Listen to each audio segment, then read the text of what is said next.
যাদের একটু নিচু জমি আছে, বছরের কিছু সময় পানি জমে থাকে এবং কিছু সময় শুকনো থাকে, তারা আমার মতো এই জার্মান হোয়াইট হাইব্রিড গাছটি চাষ করুন। আর এটি কি ধরনের ফলন হয়ে আছে দেখেন, প্রচুর পরিমাণ ফলন, আসলে এক কথায় অসাধারণ। আমার জানা মতে পরিত্যক্ত এবং নিচু জমির জন্য এই জার্মান হোয়াইট হাইব্রিড গাছের চেয়ে সারা ওয়ার্ল্ডে আর কোনো গাছ আমার জানা মতে নেই। অনেকে বলতে পারেন যে আপনার অজানা হাইব্রিড পানির জন্য খুব ভালো, যেটা মোটা হয়। আসলেও না ভাই, অজানা হাইব্রিডটা ওই ধরনের ফলন হয় না। কী জন্যে হয় না তার আমি বাস্তব প্রমাণ আমার এই জমিতেই দিব, কারণ আমার এই জমিতেই আপনার অজানা হাইব্রিডটাও আছে। আমি যদি দেখাই, ওই দেখেন, ওই যে ওই পাশে ওই যে দেখেন একটু মোটা পাতাগুলো দেখা যাচ্ছে, মোটা পাতার গাছগুলো কিন্তু অজানা হাইব্রিড। কিন্তু ওই অজানা হাইব্রিডের তুলনায় এই জার্মান হোয়াইট হাইব্রিড শত শত গুণ ভালো, কারণ এটা অনেক রসালো, অনেক সফট, এবং আপনার এটা খুবই পছন্দনীয় ঘাস একটি গরু ছাগলের জন্য।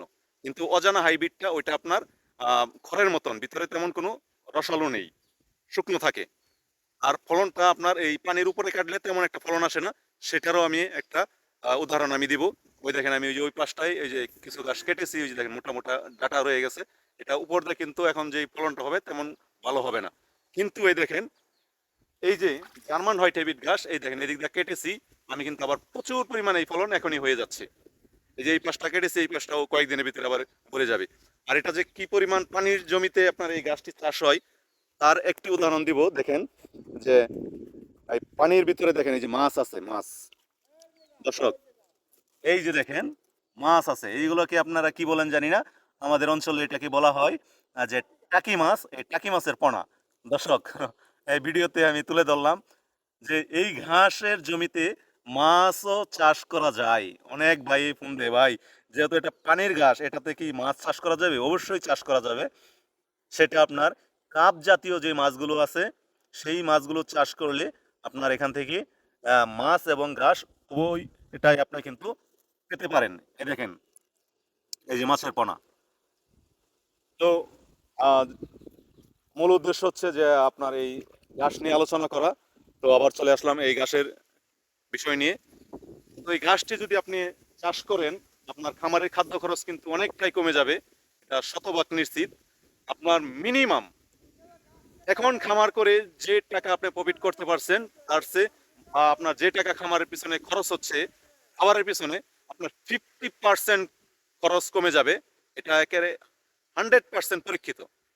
এখন অনেক ভাই বলতে পারেন এই ঘাসের মাধ্যমে কিভাবে 50% খরচ কমে যাবে, এটা ভুয়া কথা। আসলে বিন্দু পরিমাণ ভুয়া না।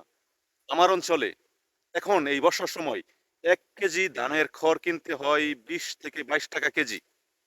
1 কেজি ধানের খড় যদি আপনি 20 টাকা ক্রয় করেন, আপনার যদি 5টা গরু থাকে, তাহলে একটা গরুকে যদি আপনি 4 কেজি করেও আপনার ধানের খড়টা দেন সারাদিনে, তাহলে 4 5 20 20 কেজি আপনার খড় লাগতেছে। আর সেই 20 কেজি খড়ের দাম কত, একটু ক্যালকুলেশন করেন। আর যদি আপনার এই ঘাস থাকে, আপনার 1 কেজি খড় দিতে হবে না, অনলি অন এই ঘাস দিয়ে আপনার খামার পরিচালনা করবেন। আর এটি উৎপাদন খরচ একেবারেই নাই। কি জন্য আমি কথাটা বললাম, আপনার এই গাছটি প্রথম যখন আপনি কাটিং সংগ্রহ করে রোপণ করবেন, এই টাইমে যা খরচ হবে, এরপরে আর খরচ নেই। দেখতেই পারতেছেন এই যে পানির জমি, এটাতে আমি কি পরিচর্যা করব বলেন? পরিচর্যা করার আছে কিছু? কিচ্ছু নেই। এই পানির ভিতরেই কিন্তু এই দেখেন এই যে ফলন হয়ে যাচ্ছে। এই যে দিকটা কাটছি, এদিকটা কিন্তু আবার হয়ে যাচ্ছে। আর এই যে দিকটা দেখেন এই যে কাটার উপযোগী হয়ে গেছে, এগুলো কেটে নিয়ে গরুকে খেতে দিব। আর এক একটা ঘাসও কিন্তু অনেক মোটা হয় এবং অনেক লম্বা হয়ে থাকে। দেখেন দর্শক, প্রত্যেকটা ঘাসই কিন্তু এখানে এই যে মোটা, এটা অরিজিনাল জার্মান হোয়াইট হাইব্রিডের একটি বৈশিষ্ট্য। এরা প্রচুর পরিমাণ ফলন দিবে, অনেক লম্বা হবে, অনেক মোটা হবে, এবং অনেক অনেক ঘনত্ব হয়ে এই ফলনগুলো হবে। দেখেন দর্শক, এগুলো গাছ যদি আমি এক একটা তোলা করি, আপনার এগুলো গুড়গুলো কিন্তু অনেক নিচে, অনেক লম্বা। পানির জমি যেহেতু, এগুলো একটু শুয়ে গেছে। সেই জন্য আপনি এই ঘাস চাষ করুন। আপনি অল্প পরিসরে হলেও 1 শতাংশ জমিতে হলেও এই জার্মান হোয়াইট হাইব্রিড গাছটি চাষ করে দেখেন, এখানে আপনি শতভাগ লাভবান হবেন। সকলে ভালো থাকবেন, সুস্থ থাকবেন। আল্লাহ হাফেজ।